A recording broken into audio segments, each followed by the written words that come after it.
Welcome to our channel. Today we how to authorize a Ring alarm device in the Ring app, complete guide step by step clearly. Open the Ring app on your smartphone. Make sure you are logged into your Ring account. If you're not logged in, enter your email and password, then tap Login.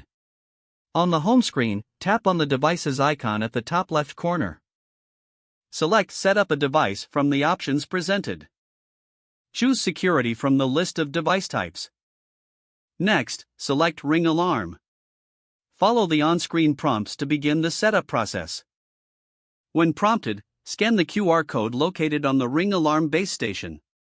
If you don't have a QR code scanner, enter the numerical code manually. Once the device is recognized, you will see a prompt to connect to Wi-Fi. Choose your Wi-Fi network from the list and enter the password.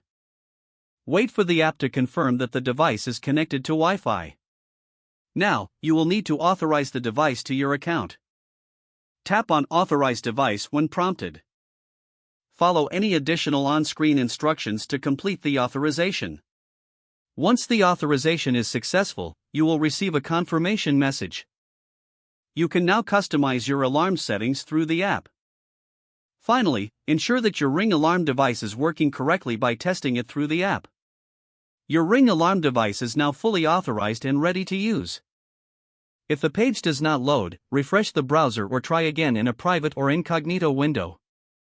Make sure you are using the correct email address, then retype it carefully to avoid small typos. If your password is not accepted, use the reset option and create a new strong password you can remember. Check your spam folder for verification or security emails, then complete any requested confirmation steps. Enable two-factor authentication if available to improve account security and reduce unauthorized access risk. After signing in, review your profile details so your contact information and settings are accurate. If you see an error message, note it down and try again after restarting your device and internet connection. Log out when you finish, especially on shared devices, to keep your account and payment information secure. If the page does not load, refresh the browser or try again in a private or incognito window.